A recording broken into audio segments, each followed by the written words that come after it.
Bonjour, aujourd'hui nous allons parler de représentation graphique de fonctions et de lecture graphique. Alors là sur l'écran je vous ai affiché la courbe représentative de la fonction f définie par f de x égale moins 0,5x carré plus 0,5x plus 3 avec x appartient à l'intervalle moins 3, 5, c'est-à-dire que x varie entre moins 3 et 5. Alors c'est quoi cette courbe représentative et l'équation y égale f de x et qui va avec ici. Alors on rappelle, la courbe représentative de f, c'est l'ensemble des points du plan de coordonnées x, f de x. Donc x ici que vous voyez en abscisse varie entre moins 3 et 5. Et pendant ce temps, eh bien, son ordonnée, ici, à chaque fois, elle est égale à f de x.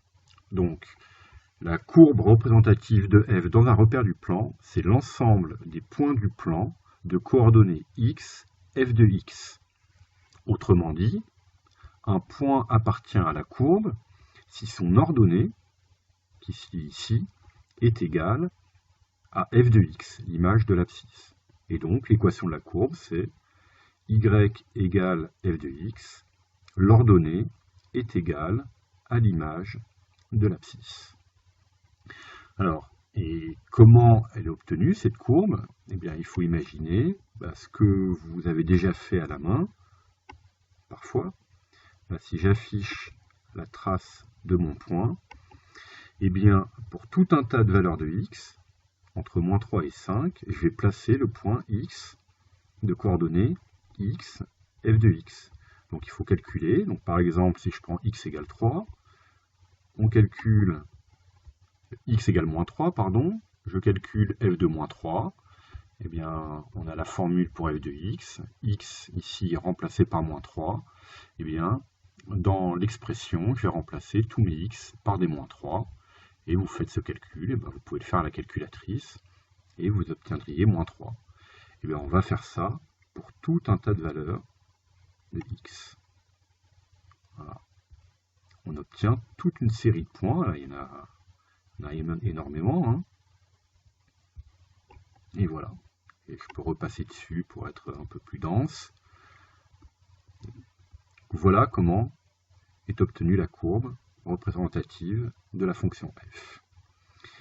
Alors, peut-être, pour voir si vous avez compris, je vais enlever ces calculs, enlever les coordonnées. Je vais vous poser une question. Vous allez mettre pause sur la vidéo pour prendre le temps de trouver la réponse, et puis je vous donne la réponse après.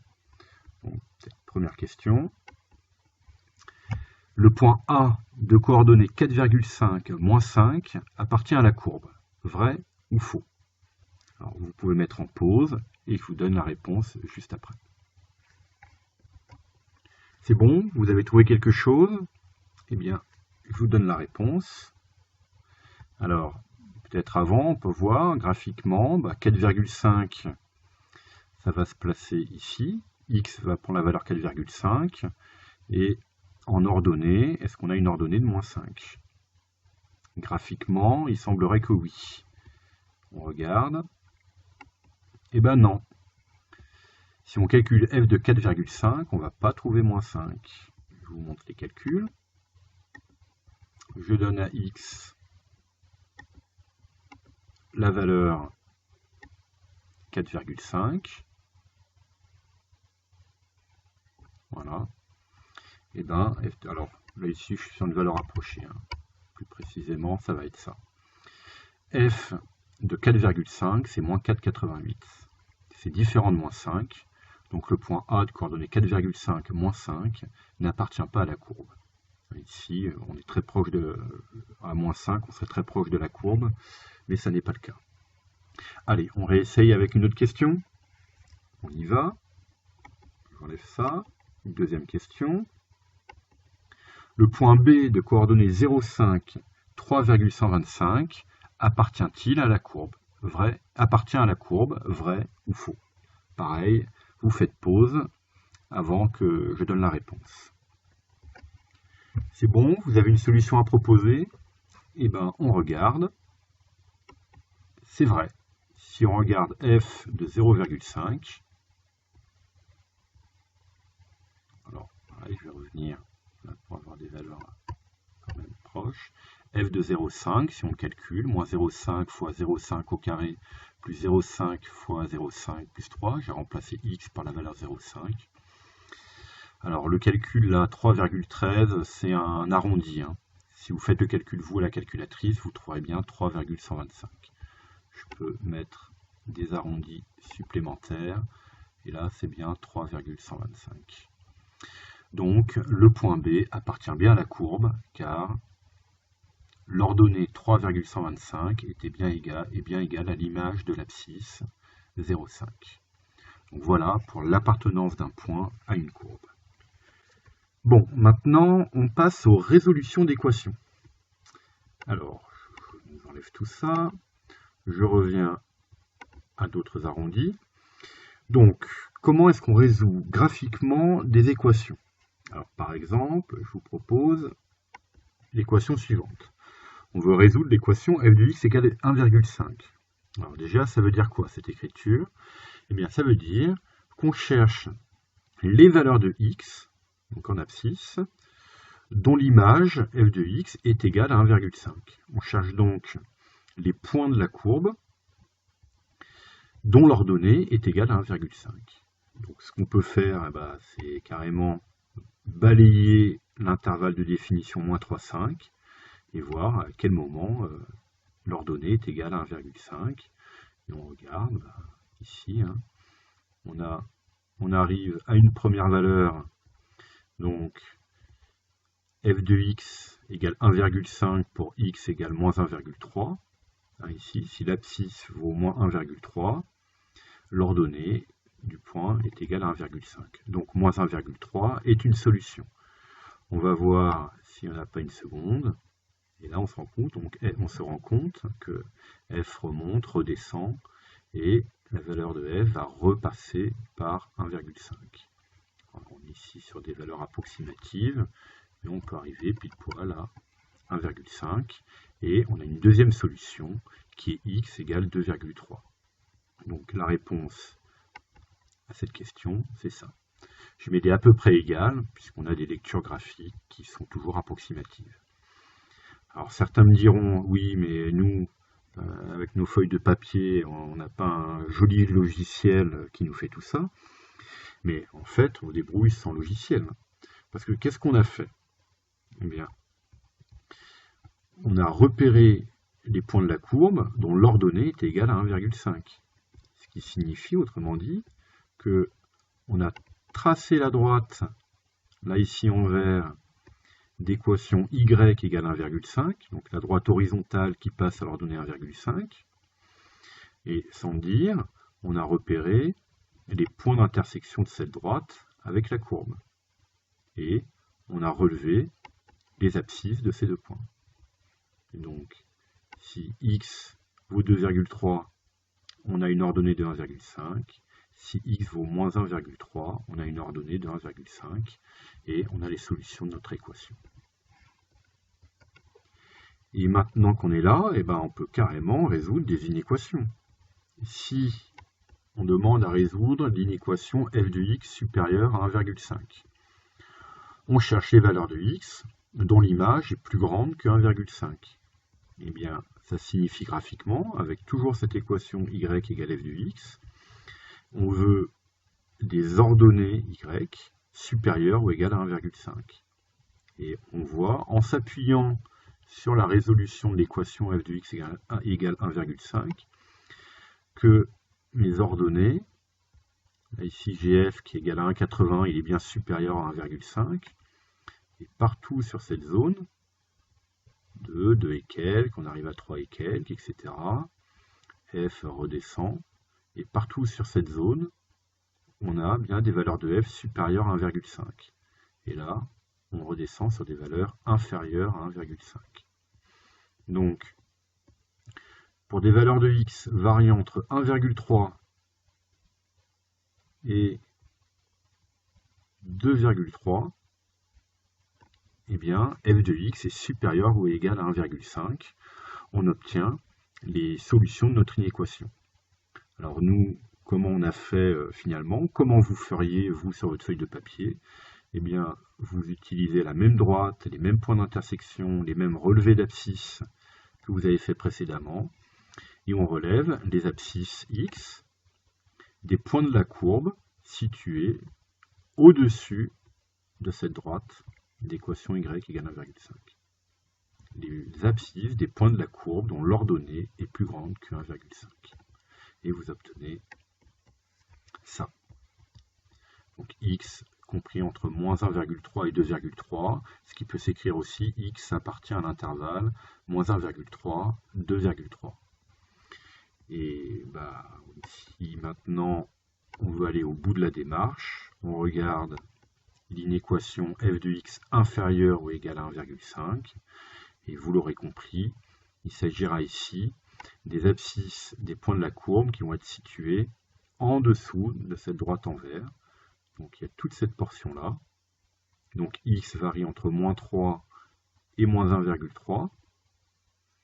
Ensuite, c'est pas bon, f de x est supérieur à 1,5, et on redescend en dessous à partir de 2,3. Donc x compris entre 2,3 et 5. Ce qui nous donne la réponse suivante. X compris entre moins 3 et moins 1,3 ou x compris entre 2,3 et 5. Ce qui s'écrit aussi sous forme d'intervalle avec le symbole union pour le ou. Et on a bien entre moins 3 et 1,3, f est inférieur à 1,5. Et puis, c'est pas bon. Et entre 2,3 et 5, f de x est bien inférieur ou égal à 1,5. Et bien, comme tout à l'heure, on va finir avec des petites questions et voir si vous avez compris. Première question, résoudre l'inéquation f de x supérieure ou égale à moins 3. Je vous laisse un petit peu de temps, enfin vous faites pause, vous prenez le temps de répondre à la question et je donne la réponse ensuite. C'est bon, vous avez une solution à proposer. Alors, la réponse, on reprend la démarche de tout à l'heure.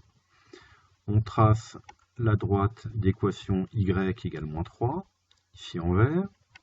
Je relève les points d'intersection avec la courbe et je retiens les abscisses, moins 3 et 4. Donc autrement dit, on a résolu l'équation f de x égale moins 3. J'ai mis des valeurs approchées parce qu'on n'est jamais sûr, mais là on aurait pu mettre des valeurs exactes, moins 3 et 4. Et bien pour f de x supérieur ou égal à moins 3, on relève tous les points de la courbe situés au-dessus de cette droite d'équation y égale moins 3. Ce sont ces points-là qui sont concernés. X va varier entre moins 3 et 4 pour avoir une valeur de f supérieure à moins 3. Et donc, les solutions de l'inéquation, ce sont les réels x compris entre moins 3 et 4. Autrement dit, x appartient à l'intervalle moins 3, 4. On termine avec une dernière inéquation, voir si vous avez vraiment compris. Quelles sont les solutions de l'inéquation f de x inférieur ou égal à 0? Pareil, vous mettez pause et je vous donne la réponse après. C'est bon, vous avez une solution à proposer. Allez, je donne la réponse et on reprend la démarche. Donc en fait, d'abord, je m'occupe de l'équation f de x égale 0. On trace la droite d'équation y égale 0. Ici, on a un cas particulier, la position par rapport à 0, 0, ça correspond, il y a la droite d'équation y égale 0, c'est l'axe des abscisses. On regarde les points d'intersection, ce sont les points d'abscisse moins 2 et 3. Et maintenant, on vient de résoudre l'équation f de x égale 0, c'est-à-dire les abscisses des points d'intersection avec l'axe des abscisses. On est dans ce cas particulier de 0, et on va retenir les points de la courbe situés en dessous de cette droite, et la réponse à la question, ce sera les abscisses de ces points. Et on obtient cette réponse-là. Les solutions de l'inéquation f de x inférieur ou égal à 0, ce sont les réels x compris entre moins 3 et 2. On prend là, tac, entre moins 3 et 2, f de x est inférieur à 0. Là, ça ne marche pas. Ou x compris entre 3 et 5. Et on a bien f de x qui est inférieur ou égal à 0. Alors, pour ce cas particulier, on peut quand même donner un résultat général. Les solutions de l'équation f de x égale 0, ce sont les abscisses des points d'intersection entre la courbe et l'axe des abscisses. Les solutions de l'inéquation f de x inférieur ou égal à 0, ce sont les abscisses des points de la courbe situés en dessous de l'axe des abscisses. Et si on avait eu f de x supérieur à 0, on aurait relevé les abscisses des points de la courbe situés au-dessus de l'axe des abscisses. Donc pour une fonction, se situer par rapport à 0, ça revient graphiquement à se situer par rapport à l'axe des abscisses. Voilà, et c'est tout pour aujourd'hui, et maintenant vous êtes devenus des experts en lecture graphique. Voilà, à plus tard.